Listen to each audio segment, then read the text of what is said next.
Merry Christmas, you filthy animals. Merry Christmas, you filthy animal. Hi there.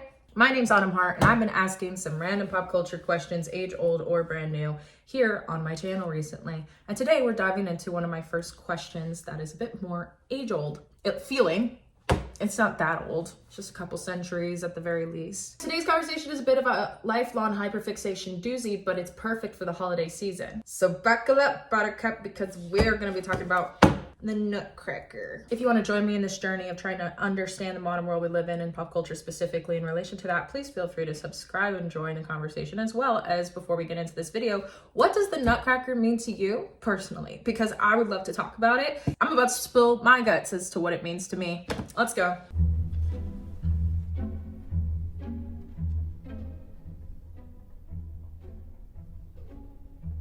Started dancing at the age of 3, and I pretty much danced until the pandemic in some way, shape, or form. Dance was pretty much my world most of my life. In it being so, I have for many years gone to see the Nutcracker every year. It was a tradition, especially with me and my mom, where in recent years, if there is tickets to a local production, we're gonna go see it, no matter if it's like some random local dance studio, big or small, good or bad. I have so many ballerina ornaments because when I was growing up, I'd always want to pick one up from the lobby of the local one we often went to in Colorado. So our tree was kind of covered in ballerinas for a while. My bad. In general, it was a big deal to me. And now it stands alone as the Christmas fairy tale. It's most kids' first introduction to classical music, to dance, to theater, to Tchaikovsky for most people. That's what we know him best for nowadays here in the United States. It's kind of just a huge tradition for people in general. And while the ballet itself has seen a bit of a wild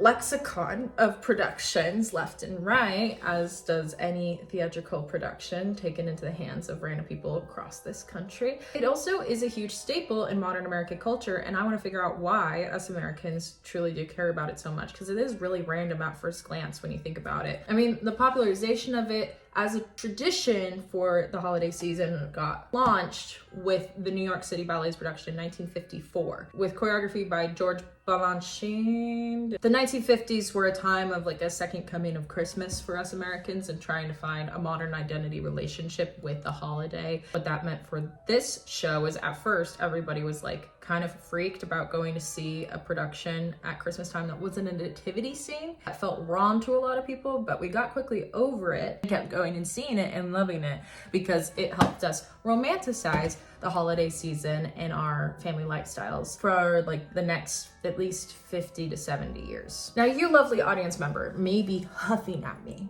and saying, kids these days are watching the Nutcracker, which is valid. The 2 points I'll make, that's mainly on just parents and school system situations right now, not exactly pushing for kids to go see a ballet. I get it. I will say there are productions online, so it's become an accessible thing to experience now. You can see free productions on YouTube. And furthermore, I actually taught a little girl this summer who discovered the Nutcracker for the first time, and she insisted we called her Clara. That's not her real name. She came in like a ballerina costume every day to class. That was like her life. She was looking for the Nutcracker. People do really care about this. The younger generation can and will if shown the production. Tossing that to the wind. It's pretty much a guarantee still to this day. We just don't do it as much. And theater hasn't bounced back the way it once was. And I really understand that for dance studios and for the idea of going to see a ballet. It can be expensive in a lot of locations. Furthermore, it's kind of a gamble when it's not expensive to the quality. And with all productions, the bigger gamble is this one gonna be racist, maybe?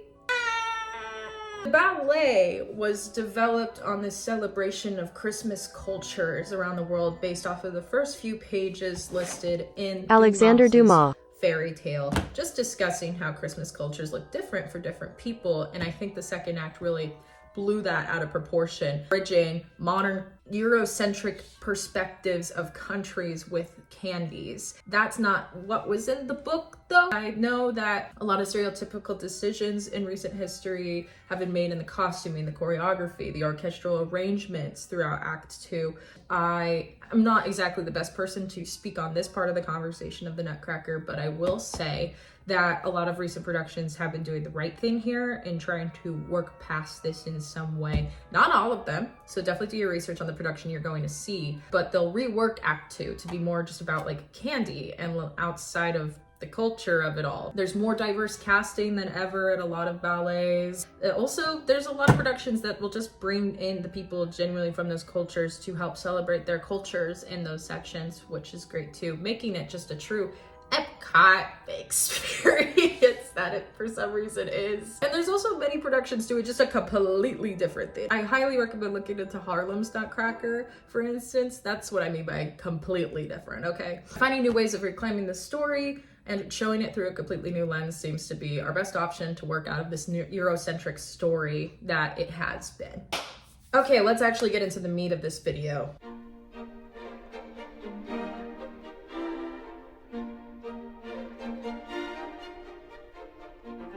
At its core, The Nutcracker is always been a coming of age story about a little girl being gifted the symbol of good luck from Germany, a nutcracker, and learning about a magical world and having to deal with fighting some form of mouse king and how it applies to her own life in some way, being a huge reflection of the culture that she lives in. E.T.A. Hoffman, I'm going to be referring to him as E.T.A. in a PTA sort of way because he's got a long name. He was a German romantic author, known music critic, composer, and classical fanboy. That's right, the A in ETA was a W for Wilhelm, and he changed it to Amadeus.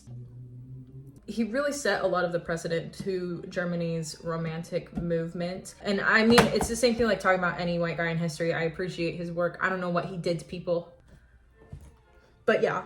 He wrote Nutcracker and the Mouse King, the original Nutcracker tale in 1816 in Berlin. It was published in German. It was considered a big old flop when it came out in a collection of his stories. A lot of people did not like it. It was not well received because he's like directly talking to children in it. It was his attempt at writing for children, and then it was a really dark story. As are most fairy tales in their origins, to be fair, but yeah, he had to face the criticism up front. At the end of the day, fantasy as a genre is only really for children, right?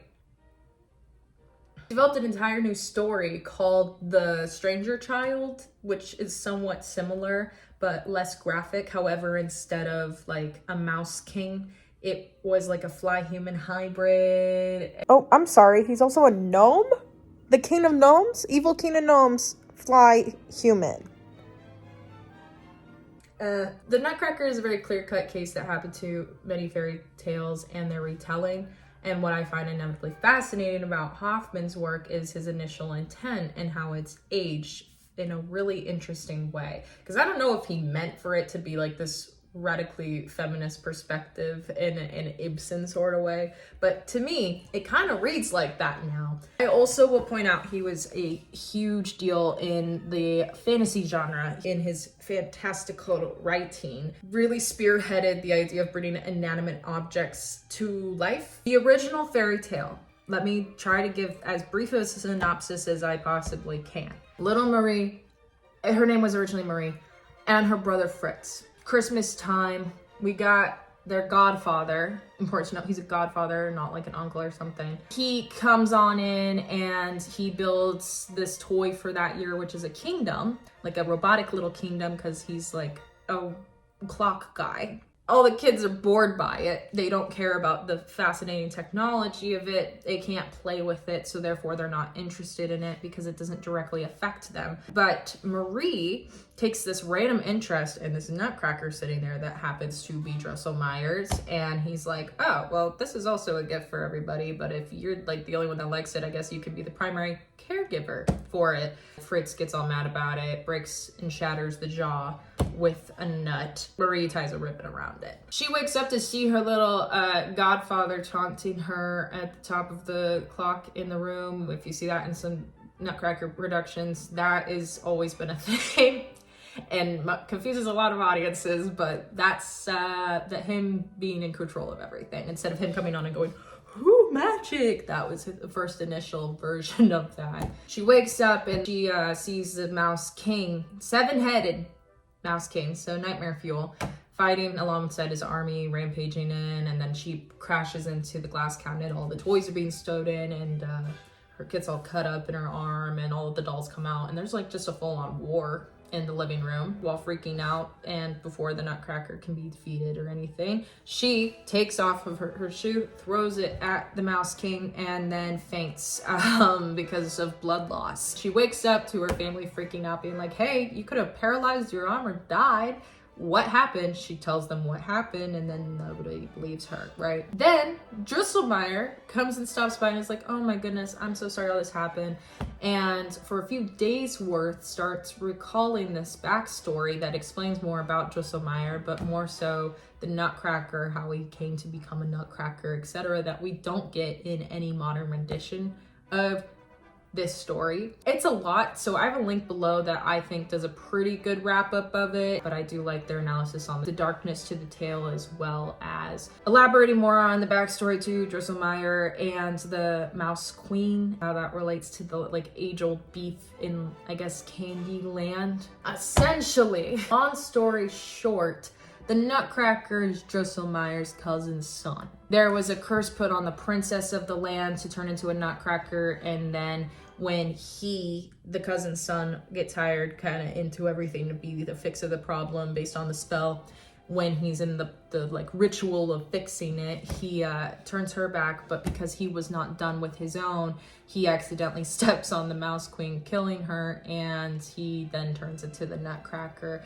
And so now everybody's got beef in good old land of candy, the Christmas forest. Okay, so Marie gets all this context to Drosselmeyer. Is like, oh, so you're from this land too and everything. Okay, cool. You've got a cousin who's a doll maker. Cool. The Mouse King keeps coming back and threatening Marie, saying, hey, if you don't hand over a bunch of your sweets today, I'm gonna kill your man being the Nutcracker. And she's like, rude, but yeah, I don't want him to die, so take all of my candy, take all of my storybooks, whatever. And then after the third night, the Nutcracker's like, enough, give me a sword, I'm gonna kill him. And so she takes one of Fritz's little toy swords, gives it to the Nutcracker, and then he goes and he kills the Mouse King, taking all 7 of his crowns, gives them to Marie, takes her off through, I believe, Drosselmeyer's cloak. It says father's cloak, so it's a little hard to tell if it's supposed to be Drosselmeyer's or her own father's, but I think it's supposed to be Drosselmeyer's, to the like Christmas forest, land of candy, which again doesn't really have any true strong mention of countries. It does list that there's some people of differing appearance, like people, like it just felt like it was giving examples of people that Germans knew of at the time, because this is early 1800s. I want to add some quick context I forgot to mention too. This story is very much subject, and you see that in the second half, to Hoffman. Probably, in my opinion, I think he wrote the exposition, set the beginning of the story to the side, worked on other things, came back to this story, finished it, pushed it out into the world. Classic writer moves, right? And that's really shown in, he did not fact check a lot of the details. He starts with the beginning of the book, and then he gets to the end, and it's like he totally forgot how he made a lot of the characters. Like, that's why it's really weird when he mentions the siblings to Marie. Like, she has an older sister. Why? What does she represent? What is the point of her? Fritz, where'd he go? Her age is definitely the biggest subject, like, to this issue, because, you know, we start the first half of the story with us, like, knowing she's 7, and then by the second half, it feels like she's a completely different character, completely different age. Then it furthermore gets weird because we don't actually get a listed age for the Nutcracker either. So, like, are we talking about pedophilia here? Is this woman getting kidnapped? He does, like, drug her in Candyland too. What's that about? And then, like, Candyland is supposed to be this, like, representation of a perfect society. And then I think he was starting to dig into this idea that it's not actually all that perfect. But then he was like, I just want to finish this story. So he does not take any of those ideas out either.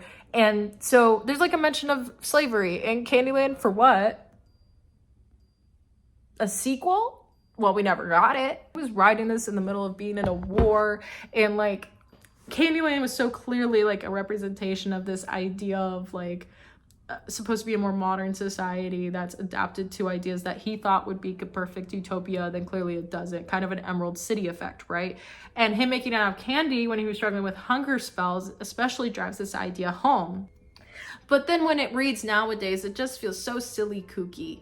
Why? There's a lemonade and an orange river and a honey river, and there's a whole kingdom of gingerbread that have pretty little houses, but it's being attacked by a bunch of gnats. And then they go to the main castle, and she has a big old feast and is welcomed by everyone, but that she falls asleep and she wakes up back in reality. She's like, oh my god, all this stuff happened to me. And then the family bans her from any mention of any of this stuff because she's crazy. And Drosselmeyer gaslights, gatekeeps, girl bosses her, being like, yeah, you're crazy, and calling the 7 crowns that she finds as proof his old cufflinks that he gave her at one point. Oh, but we're not done. Drosselmeyer comes by, trying to fix their grandfather clock that hasn't really been working one day. And then Miss Thane is like whispering to herself in her delusional state, like, it's okay, Nutcracker, who's like back to being inanimate in the cabinet. I'll take care of you. And then an explosion. She wakes up, and apparently just so happens that the cousin's son to Drosselmeyer shows up, is like, hey, I'm here for dinner, and like cracks nuts open for everybody. Goes to the side with Maria's like, thank you for taking care of me. He's a real boy. He's a real boy now, obviously. By her proclaiming that she would always stay with him despite him, people thinking he's ugly or whatever, like him having this curse on him, essentially. The curse is broken. He's like, I will marry you. Just give me like a year to figure things out, and then we'll go back to Candyland. It's kind of left up to interpretation, in my opinion, with the wording at the end, if he actually does so. And part of me is like, Miss Thing dodged a bullet if he didn't, because she was 7, so that meant she would have been child bride at 8, becoming a queen of an entire land at 8 years old. Nuts. Speaking of nuts, some people accidentally misread a lot of this story as Drosselmeyer is plugging to his cousin's own son, and that is like him. And I don't like that take, and most people don't, because that's pedophilic. A little bit of the writing kind of romanticizes Drosselmeyer Sr. in a way, though, that it does feel like the diction is chosen that sounds like could be interpreted a little gross. And I'm not justifying any of it, but that's just kind of where most people stand about the original tale, what feels icky and what doesn't. I think that the most gut-wrenching part of this original tale to me is how when she wakes up and she kind of gets left behind, and again, this is in my interpretation, I think that he never comes back for her.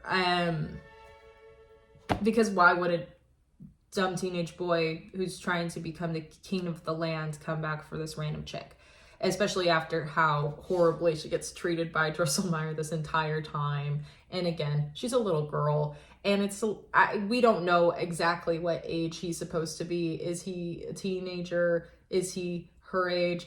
Every picture interprets him differently, so But she falls incredibly depressed when her family is just like, you can't talk about this anymore and anything, which is rightfully so, because she discovers an entire land that rewards her and anybody for just doing the right thing and doing good things. And then when she comes back to the reality of her life, she understands that the real world is not going to reward her for just simply doing the right thing and doing good and taking care of people and just being a good person, and that it inevitably will hurt you if you do that, and you just gotta conform and just do yes and, just like her dad. Again, recall that was 1816 when it came out, and in the 1800s in general, there was this like European fairy tale boom in terms of like fairy tales being put to paper to be read to kids instead of it always being a spoken medium up until that point for the most part. The Brothers Grimm put their stuff, I think it was around 1812 to 1815 that their stuff gets written down. You know,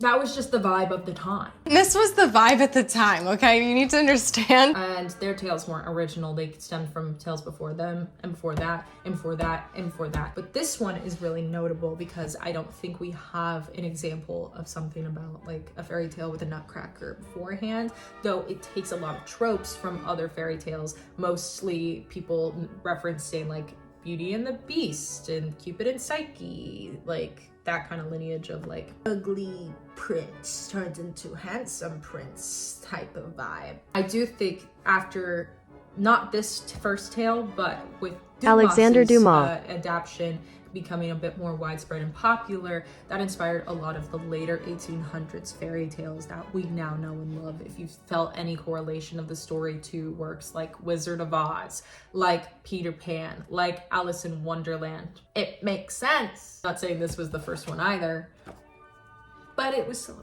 a big deal. Okay, so Alexander Dumas comes into the picture. He's a French author. He's the hip thing. You probably recognize his name if you know fairy tales and stuff from Monte Cristo and the Three Musketeers. He's Mr. Mance. Big name, big deal. He adapts this tale to really be catered towards kids. He really goes all out with it and makes the history of a Nutcracker in 1845. So pretty much like 30 years later. He tells it from a lighter perspective, suited more for children, that spread popularity-wise way more. It was written in French and then 2 years later translated to English, so it kind of allowed for a lot of Europe to be able to actually enjoy the tale.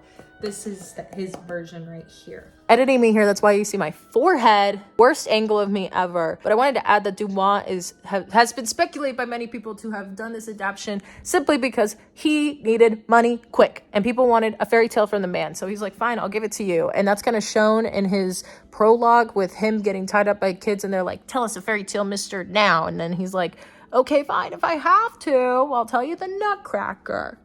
So he got his quick check and he popularized the tale after Hoffman's death, like 20 years later. And he made it more accessible by writing it in a couple languages and explaining German customs a little bit more for everybody else. So it made it more of just like a European tale at that point. Okay, cool, I guess. What I think is really fascinating before we dive deeper into the differentiation of these two versions is how there's this quote in the book here that I have that has Lothair noting in defense of ETA's story. I think it's a great mistake to suppose that clever, imaginative children, and it is only they who are in question here, should content themselves with empty nonsense which is so often set before them under the name children's tales. They want something much better, and it's surprising how much they see and appreciate which escapes a good, honest, well-informed papa. Crazy whiplash at the end there. But a lot of people nowadays kind of defend the original ETA tale because they're like, really, it's not that dark. It's kind of up for interpretation. You think about what the kids see nowadays and reading this tale. Kids love Saw and they're like 10 years old. It kind of feels like Dumas Disney-fies the tale a little bit, making it a bit more accessible for general fairy tale reading audiences. This time that I guess was just children, sure. But the main contrast lies in the characters as well as the moral is the biggest part, and you kind of see that in the attitude and the writing. Parents are less rigid in the story. Drosselmeyer's a little less involved, and overall I think the moral shift is the most important thing here.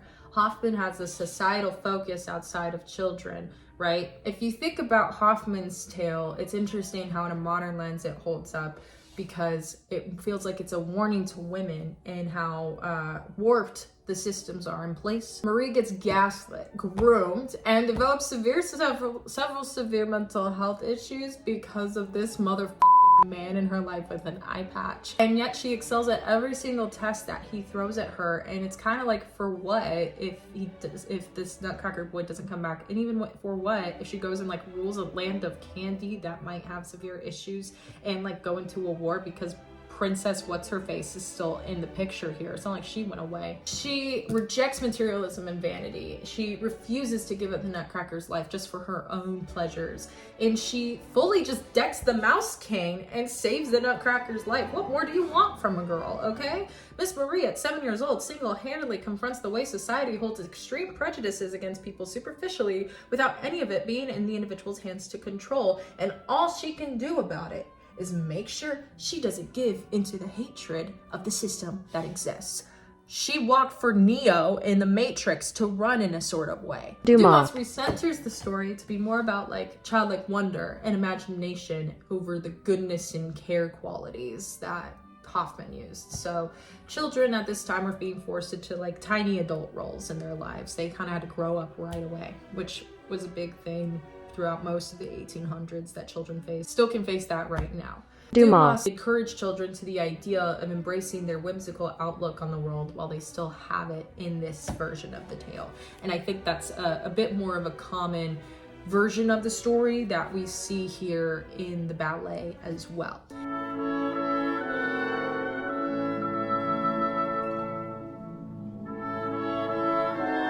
And this is where the ballet starts to take shape in Russia in the early 1890s, but only was somewhat successful at its premiere in 1892 at St. Petersburg Mariinsky's Theater. The team on the project was shaped based off of the success of the ballet Sleeping Beauty 2 years prior, which was composed by our band's, our myth, our legend, my favorite, Tchaikovsky. I love him! He was just such a good, he's just so good at adding like magic and whimsy into pieces. That's why we know him for his ballets, and it's just so good. And he really did that for the tale, and people did not leave it disappointed because of him. We'll just say it that way. This is where the tale starts to change to what we are more accustomed to today, because when switching mediums to a ballet, it's kind of hard to do plot because the vessel of dialogue is strict. So we get the plot really in Act 1, and then we need more spectacle for the dancers, because at the end of the day, ballet is really dependent on spectacle. Act 2 becomes a Candyland's Epcot showcase, I guess. You might be surprised in the retellings I tell you in the fairy tales, and why I focus most of this video on those is because the plot is a big deal and makes a lot of sense to why we care about it today, and even furthermore, why we should care about it even more today instead of losing this tradition, right? I'll get more into that at the end. Purely due to the format shift, plot didn't work great, sure. We needed to be dulled. We needed to add more spectacle. And the thing that did benefit from partially was a bit more structure, because you kind of have to do musical number, tableau scenes versus having to do all these little details too. It emotionally opened up the story like crazy, which is why people were able to like connect with it to the amount that we still do. Dance and music are BFFs. They're partners in crime in the world of performance art for a reason. It's because they can move an audience like mad, especially back then, and it felt like this sort of magic. It fully encapsulates the human experience in a visual tableau that can be gut-punching and beautiful. But why did people like it? That is kind of random. If you think about it, when it initially got launched in St. Petersburg, why were people upset about it? Well, I'll tell you why. It's because it had children in it, and people didn't exactly ever see kids in Russia on stage in these ballets. I say in Russia because if you look at France in the late 1800s and its ballet scene, that's another video for another day. People also just didn't like the choreography that much when it first came out. Like, sure, okay. And we did have higher standards back then. I think it's important to note with the casting of kids in it, it wasn't like just that kids are in it too. It's like Clara, her name was now shifted to Clara by this point, even though Clara was initially a doll of Marie's in the tale. The kids played the main characters. I think people kind of were like confused, and it felt like it cheapened the production perhaps by having kids be the main characters in a ballet versus celebrating these like renowned dancers instead. In 1919, Gorsky does his own version. And, oh, by the way, if you were wondering where the Sugar Plum Fairy was in these stories, she wasn't a thing. I think she was taken kind of from the idea of the princess and the tales that rejected the Nutcracker. We'll elaborate more on her later, though, and where I think that she stems from. But she was added as more of an adult ballerina celebration performance in the second act as well. Gorsky took her out and made the whole ending between Clara and the Nutcracker to emulate more of the original tale. He also took all kids out of it, so it was all adults, and I think it was a bit more tasteful, and it met some good success. This is where the idea of everybody starting to do their own abridged versions of the Nutcracker, though, started to pop up left and right across Russia, and then would be taken to England in 1934 for the first performance outside of Russia. It utilized a lot of the choreography from the initial show in 1892, mind you. So it kind of brought back a lot of those first traditions. So the utilization of children and like things like that, which is why we see that here today, because the next stop the show would take would be in the US at San Francisco 10 years later in 1944 on Christmas Eve. It didn't start with the New York City Ballet, please do know. It was a major success in that city too. They kind of just kept to the tradition, if it's not Baroque, don't fix it kind of attitude. And now they put it on every single Christmas since 44, which is nuts to me.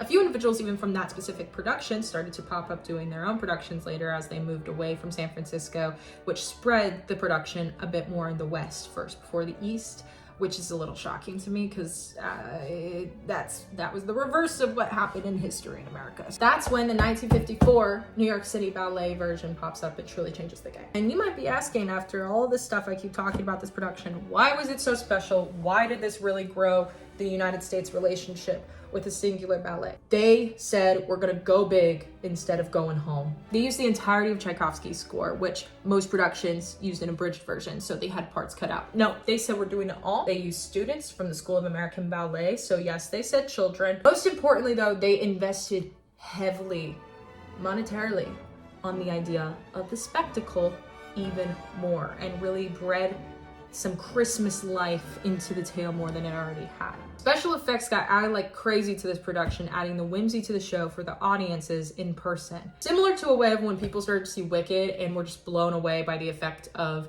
Elphaba flying and it's like that. It had this wave in New York City that people just started going and seeing, and then a lot of people wanted to replicate this production because of the single whimsy of the spectacles added in place. These two spectacles being the magic Christmas tree that grew and grew on stage thanks to a curtain pulley system pulling it up. It was this huge wow factor. Balanchine even called it the real ballerina of the production. He also added the snowstorm effect at the end of Act 1 for the Waltz of the Snowflakes. An artificial snow to rain down on the ballerinas during that number, and do note both of those effects didn't always go without fail. The tree's pulley system got caught a lot and the snow was reused every single night originally, so they would sweep it up, which meant if an earring fell off, or let's say a nail from the set fell, that would rain down on the ballerinas later in performances.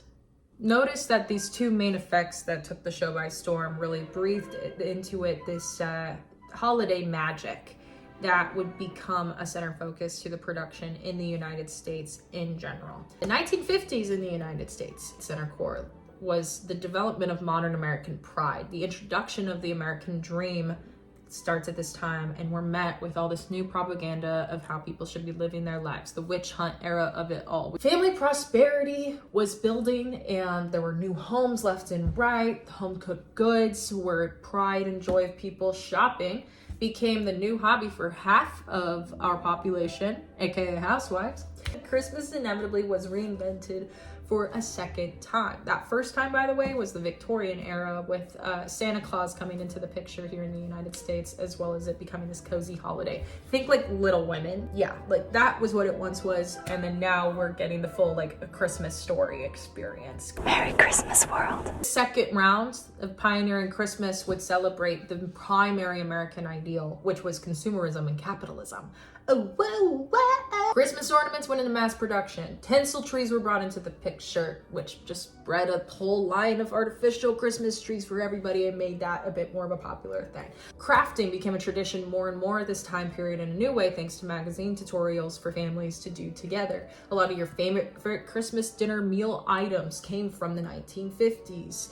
Green Bean Casserole, I'm looking at you. The 1950s is the only thing that'll make sense of your existence. Christmas advertising, crazy boom in the 50s, as well as advertising in general. This was the era of Christmas becoming a genre that a lot of musicians would sell, thanks to the rise of 12-inch LP albums. So a lot of people re-recorded if they already had them, or a lot of artists started to record Christmas albums. A lot of family traditions come from this time. A lot of families set the precedent for like, this is what we're gonna do now. So a lot of your family's age-old traditions may have been actually born from the 1950s, whether it be reading nighttime stories like A Night Before Christmas to the kids, or your Christmas parades you go to with your family. Large family gatherings in general were bred a lot more starting in this era. Not that it's the first time, but really reinvented people wanting to do it again. We're clearly family focused, but this era also became a bit child-centric too, thanks to the toy industry building to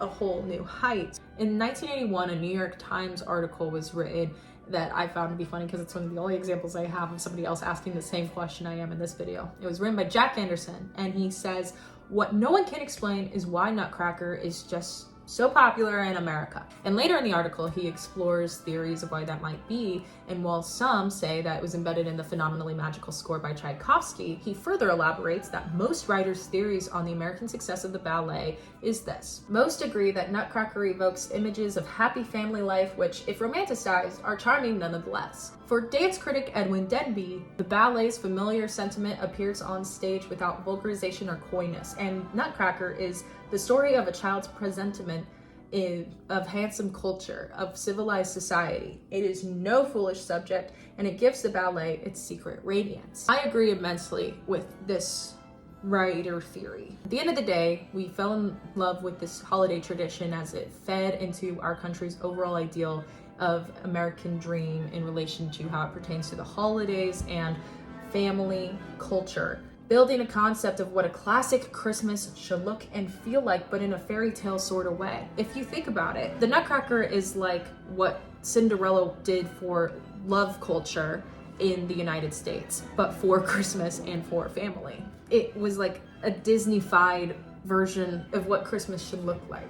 Our initial fascination was balanced in respecting the art it was, sure, but more so on the story we saw before our very eyes. It was an accessible story too, because there's no dialogue, no hefty plot to have to upkeep with it. Kids were able to see the visuals and understand the story, kind of the way that Pixar does storytelling too. That made it perfect for a family outing. However, by taking the words out of it and adding dance, I think what's truly beautiful about Americans falling in love with this piece is how dance emotionally captivates us along with the music.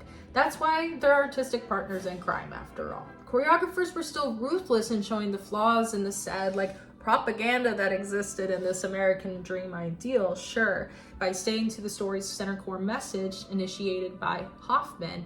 The real issue of why that never got conveyed, though, was because Americans never read the dang book, so they never got that point. We always just took it at face value, which, if you think about it, one of the most American things we could have possibly done. We were presented at this time one of the first classic Christmas stories that showed us the romanticization of a larger idea everyone had adored at this time period in the country, a simple cozy life with our family at Christmas time, with the idealization of holiday magic. It's real, it's born and bred pretty much right here alongside the idea of Santa Claus. I think it's specifically shown in the 1954 piece in New York, but adding that magic with the snowfall, with the Christmas tree, two of the most primary holiday symbols. If you look at a lot of the other classic American Christmas tales before this point, you kind of understand that they're built more off of this class struggle in some way. This story doesn't have any class struggle to it. It was perfect for the 50s because we just liked to ignore that problem at that point. My local Nutcracker growing up did both of those snowfall and the growing Christmas tree effects. I don't know how to fully articulate that magic I saw those days, but boy, oh boy, did I believe in that magic throughout the rest of my childhood. And it got amplified by similar experiences, not just the Nutcracker, but it definitely started from the Nutcracker, I think. Throughout all these years, The Waltz of the Snowflake has been my favorite number. To see all these beautiful women do this waltz through the snow without a care felt so powerful to me. And I feel now it's maybe one of my more favorite numbers of the show all these years because it perfectly illuminates the juxtaposition of winter as a season. Winter represents death and rebirth, right? It's a positive and a negative experience, a bit balanced, but it's important for our life cycles. Snow falls and it's this beautiful, beautiful imagery, right? But it's also incredibly dangerous. Avalanches, blizzards, and it becomes your worst nightmare. The season furthermore holds that to this day for us when we experience Christmas or holidays. It's a very stressful time of year, and yet we always look forward to it as one of the most magical times of year now, don't we? It holds a darkness that's matched with this beauty, and I think that number shows that with the music paired with the choreography, paired with a simple, single, practical effect like snow falling on all these dancers, and them having to push through a dance where most of those dancers probably can't even see what they're doing, almost blind to any reception because of the snow falling in front of them. In general, I find myself getting more and more passionate about the ballet as I get older from when I was a kid, and boy oh boy, I was passionate about it back then too. And it's hard as an adult to watch certain numbers without just crying now, and it's not because I'm just a huge old baby, okay? I realized that year by year, though, I know in my gut, we as Americans fell in love with the piece because of the moral that Dumas created. But maybe we just keep going back for more from it because of the moral that Hoffman created. On paper, this cute little fairy tale about a young woman embracing childlike wonder and imagination is simple, but I looked up to it when I was a kid, and I thought I was going to have an experience like that. If I was good, if I helped people, if I embraced my childhood and enjoyed it, then maybe by looking out for the little guy, I could live my own fairy tale dream just because I know I have done the right thing. I can now look back at this piece, and going back to Hoffman's dark roots of the tale, I start to understand the full nuance of the story. I know I go back each year now because it reminds me the feeling in Hoffman's tale when Marie goes back to reality from the land of candy and she gets pissed off. She realizes she was sold this lie from a crooked old man who had power over her whole life, and even showing said man and his relative mercy instead of violence, they profit off of it. They're both given the capability of going back to this land that she had dreamt of from the beginning.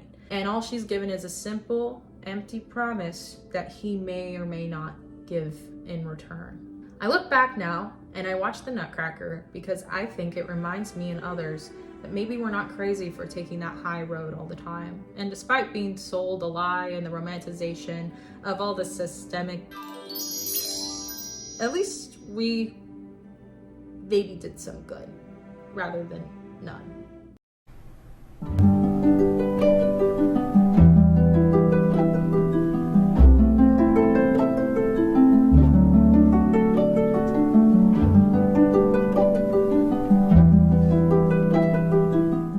Over the past few years, Pas de Deux has become such a comfort to me year-round. I'll listen to it no matter what the time of year, and especially this time of year. It's just one of the most powerful pieces musically to me, and it's both heart and gut-wrenching to watch when done on stage. I think the idea of this sugar plum fairy and her man dancing, it initially feels like this piece symbolizing love between two people, or a connection between two people in some way. In most productions, Clara sits in the background and watches. When you read the original tale and she goes into the land of candy, she looks into this rose lake that she journeys across to get to the castle. And in it, she thinks she sees the princess that she's been told all about. And she tells the Nutcracker that it's her, and she sees that woman in her reflection, and the Nutcracker's like, no, that's who you're gonna be. And it's a vision of this older woman who's stunningly beautiful and everything that Marie could have ever wished for. I think that the Sugar Plum Fairy is shaped off of that, and it makes a lot of sense because the Sugar Plum Fairy was an ideal put at the end of the show. This hyper feminine image celebrates this idea of femininity. Ballet is made to look like this effortless performance, this simple thing. They're gliding on the stage as if they're floating, it's magical. But in all actuality, this woman is putting herself through excruciatingly amounts of pain, using the tips of her toes to glide across stage on point. And yet she celebrates in perfect image. My perspective on this number changed 1000% after a couple breakups in my life, actually, because I watched the Clara in the background at a production, watching this number with the audience, this idealization of love, or her life, or what she wants to be, this idealization of womanhood even. And similarly to her, watching that idealization of our world through candy-like rose-colored glasses, now it feels like something that hurts so much more than the romanticization, two people falling in love with each other. All of Pas de Deux is a celebration of the Sugar Plum Fairy as a performer at the end of the day. But to me, the Sugar Plum Fairy feels like a cursed representation of what women could dream for. She's stunning, she's in charge, she's in love, and she's praised for an entire audience to see. In most productions, she gets the last bow, not Clara. And I guess it hurts now in a beautiful way watching it, because similarly to the piece representing an American ideal and how now an American ideal found deconstructed and lost in the water exists from it, I never feel shame in romanticizing the characters and the story in this piece for a second. because I'm reminded in watching all of Act 2 alongside Clara, seeing this romanticized version of our worlds that we could live in, this idea of some form of world peace that exists every year at Christmas, this idea of a type of person that she could always just dream of being, like, even though it's in no way possible at the end of the day. All we can do is watch. If the ballet was done the same way as the original tale, she would wake up at the end of the show, right? And realize that that's not how the world is, but it ends before that. But now I think it ends before that because when you walk out of that theater, you have a little bit of this nuanced feeling yourself, because it's like you just woke up instead of Clara, right? And for me, I'm at least reminded that at the very least, I've been doing some good in the reality we're in, right? That's all you really can do. It's in that 1981 New York Times article I said before, a quote from Cincinnati Ballet's David McLean. In my opinion, I think he said it best. Perhaps we Americans are more romantic than we care to admit. Thank you for joining me. Happy holidays.